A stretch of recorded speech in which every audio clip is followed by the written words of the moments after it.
I'm Dwayne Brown. Tonight on KPBS Evening Edition, Hurricane Katrina 10 years later.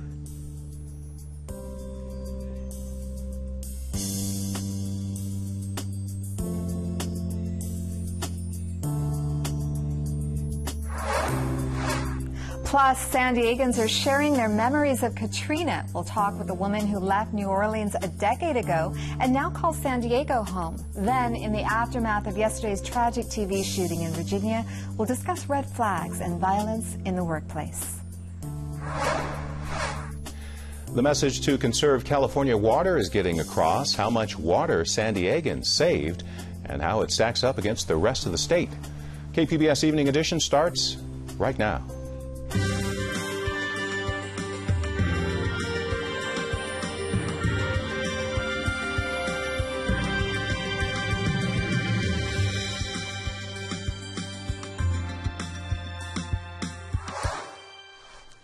Hi, good evening. Thanks for joining us.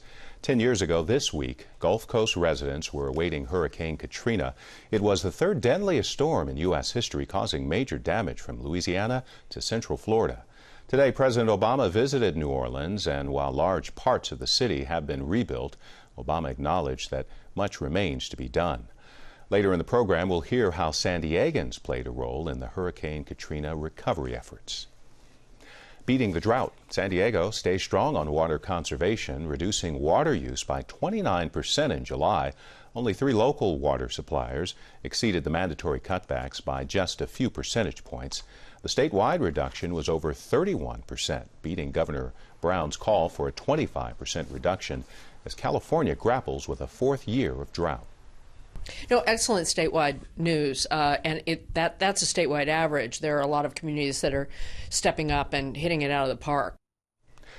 The state says districts lagging in June showed big improvements last month.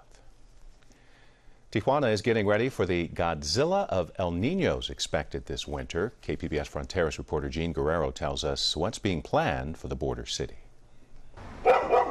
Thousands of houses in Tijuana have been identified as high risk.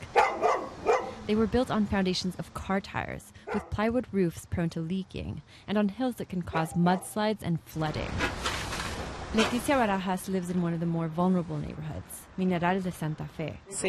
The whole street gets filled up as if it were a river. There's no passing. You can't even get out of your house. The city has expanded a lot since the last El Nino in 1998. Which took lives and destroyed houses. Officials say they've been visiting high-risk areas to tell residents they should leave their homes when the rains come, telling them about shelters that will be available. They're also asking residents to take some preventive measures. We have a very serious problem, and that's garbage. Garbage thrown in the streets often clogs drains and canals, contributing to flooding. Officials say they've been leading citywide cleanup efforts. Jean Guerrero, KPBS News.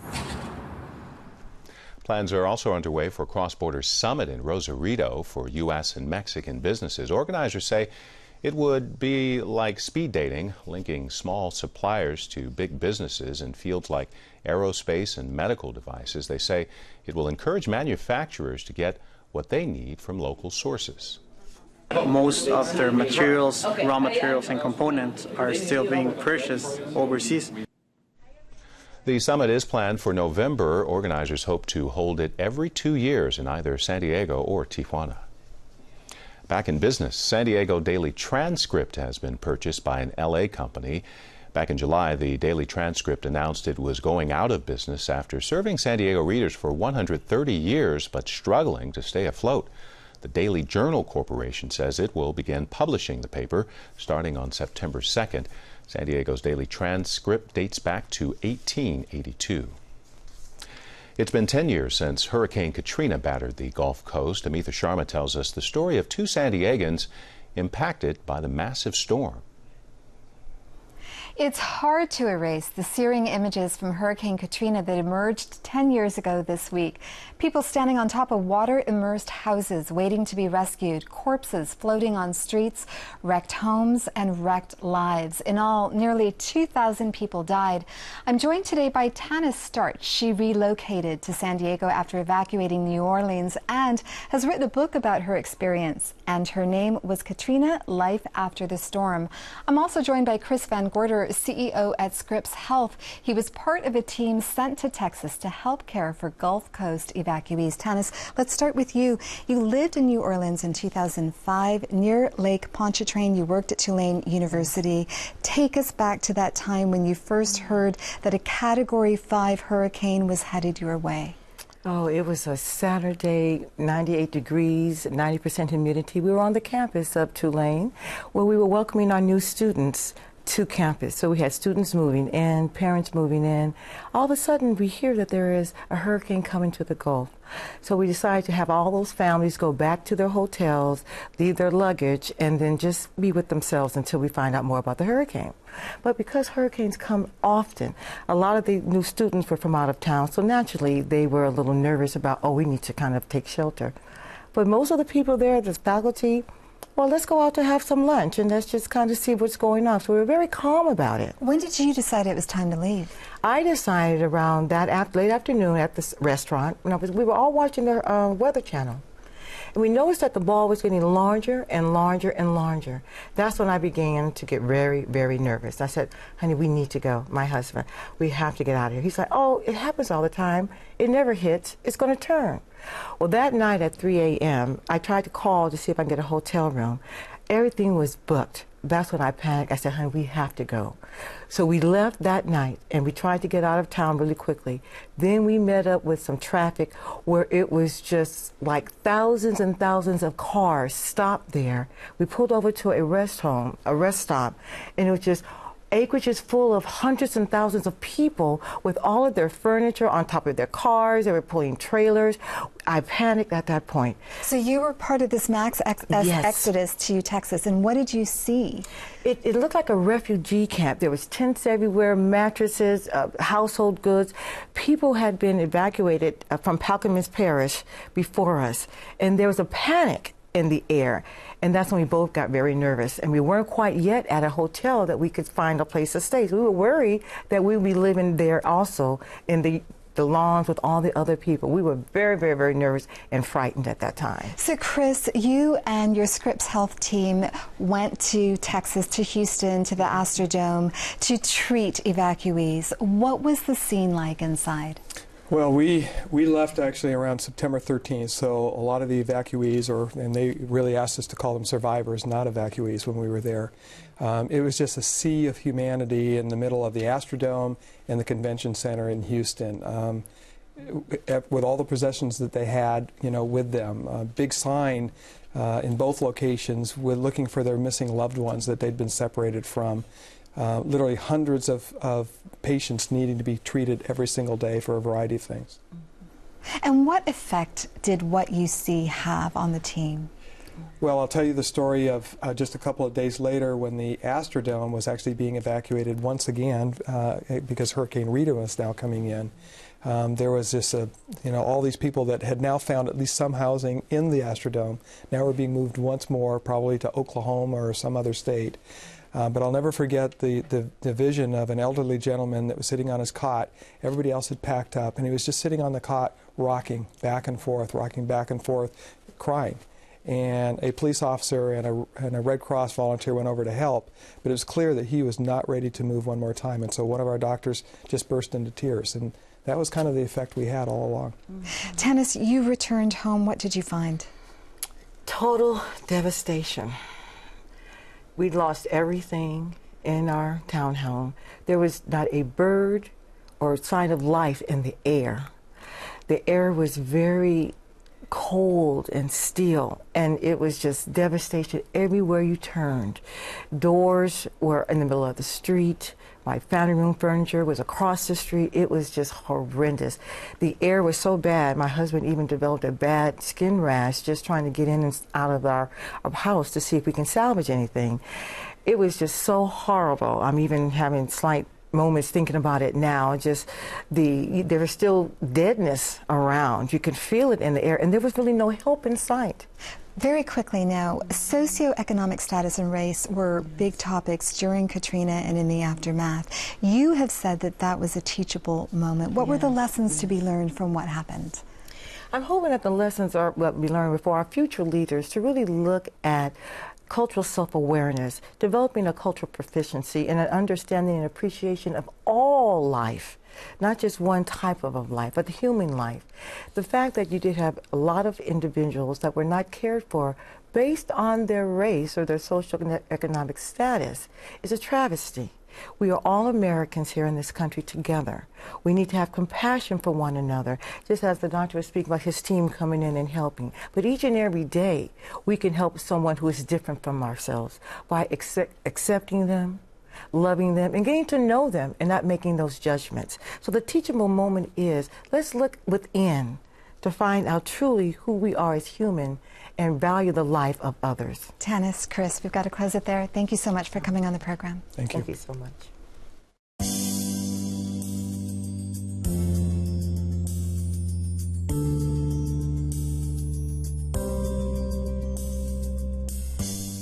Imperial County utility officials are preparing to build one of the largest battery storage systems in the western U.S.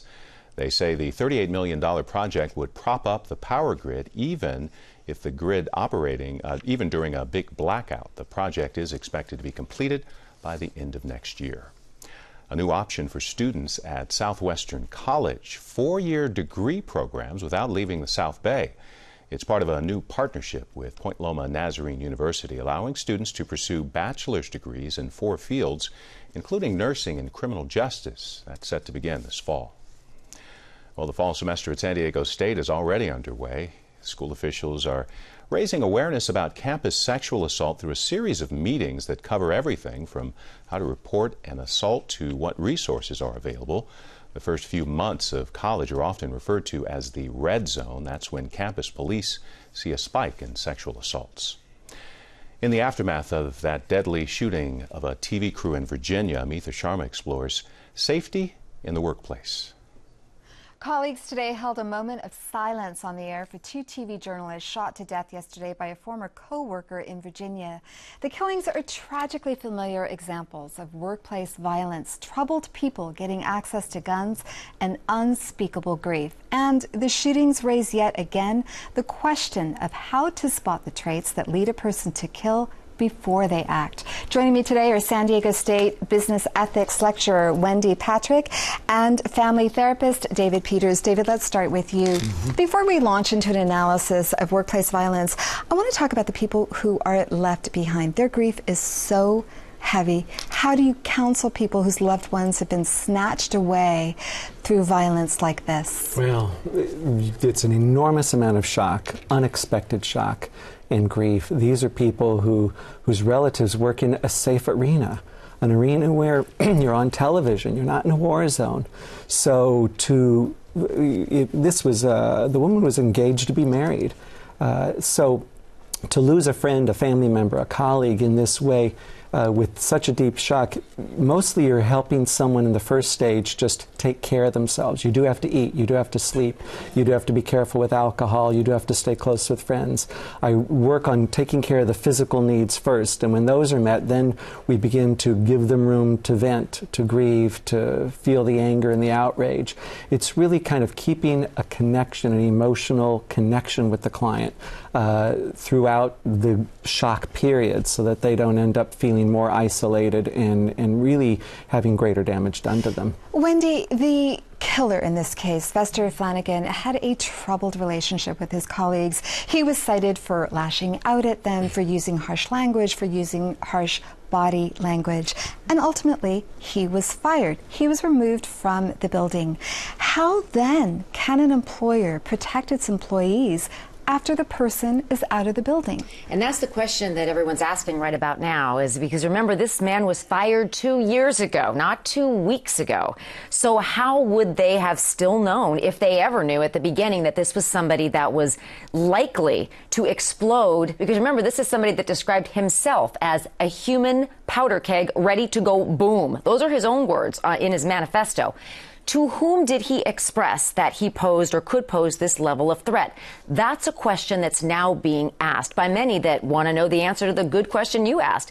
How could the employer have known, or should they have known, that this is somebody who could cause this kind of damage to somebody else? So, David, some of the people we turn to are the people who knew the perpetrator. In this case, a childhood friend has said that he never saw a side like this of his friend and that he was no monster. If that's true, what are the trigger points that set people like Flanagan off?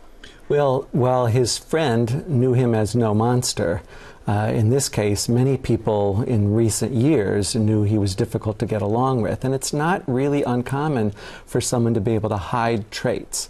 But it could very well be that through his childhood and early adulthood, he was fine.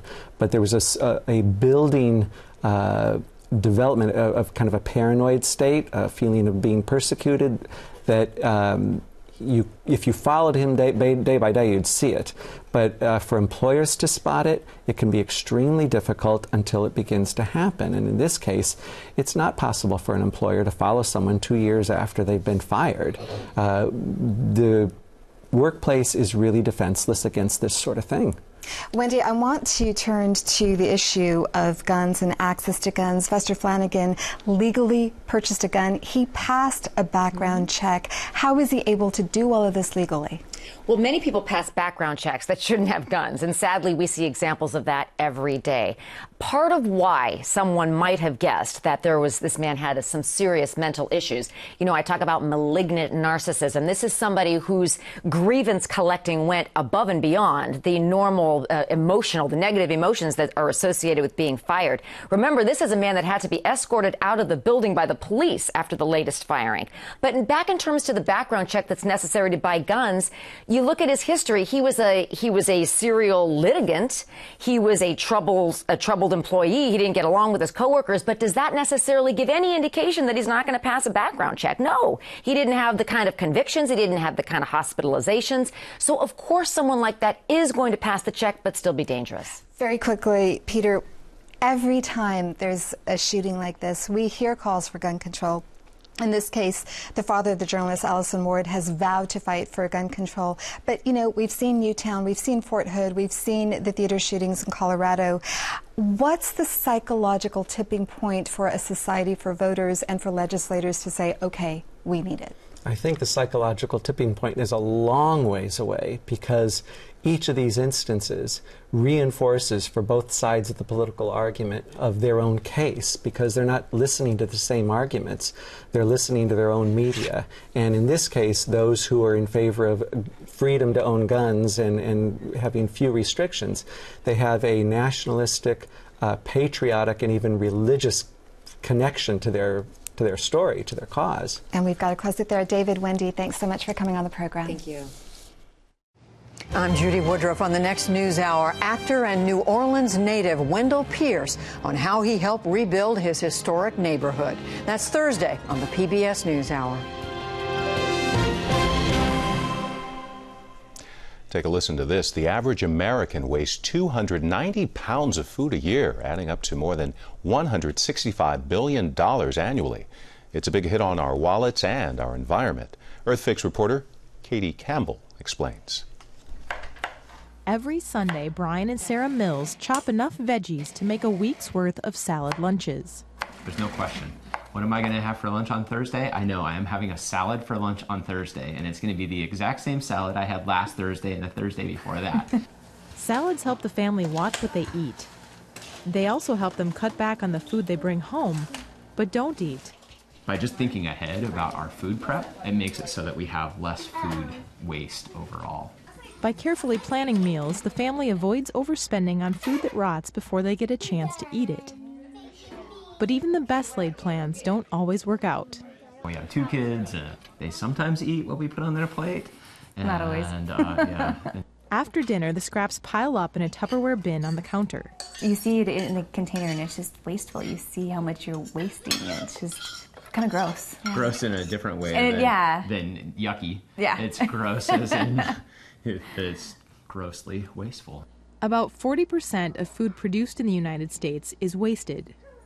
In just one day, Americans throw away enough food to feed the entire Seattle metro area for 2 weeks. Of course, avoiding food waste entirely isn't possible. Some parts of food just aren't edible. But because the Mills live in a Seattle suburb, their food waste doesn't have to be tossed in the garbage. Their kids already know where the food scraps go. We throw in the yard waste. Seattle is one of the few major U.S. cities, along with Portland and San Francisco, to have curbside composting. But the program hasn't solved the problem.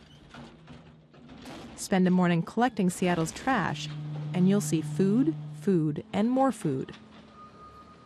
At the South Seattle dump, Dieter Eccles is leading a crew that's analyzing random samples of the city's garbage. The team hand sorts everything into more than 100 different categories. This looks like it's got some more food in it. Measuring exactly what people are throwing out paints a picture of what could have been recycled or composted.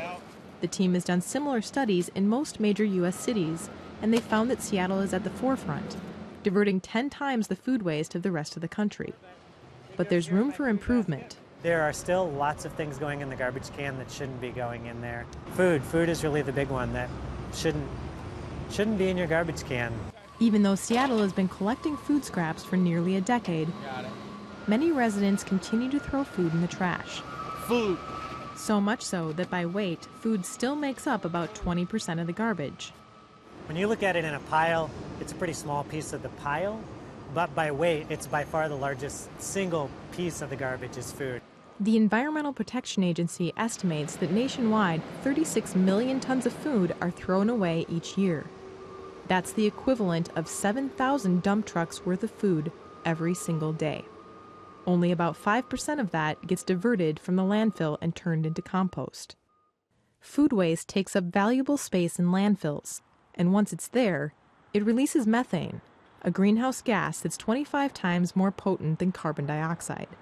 One study estimates that removing food waste from the landfills would be like taking 1 out of every 5 cars off the road. Stephen Banchero is the CEO of Cedar Grove Composting in Western Washington. It's one of the largest operations of its kind in the country. We're handling over 75,000 tons of food waste a year, escalating each year, pulling that directly out of the landfill and making soil out of it. In the United States, topsoil is depleted 10 times faster than it's replaced.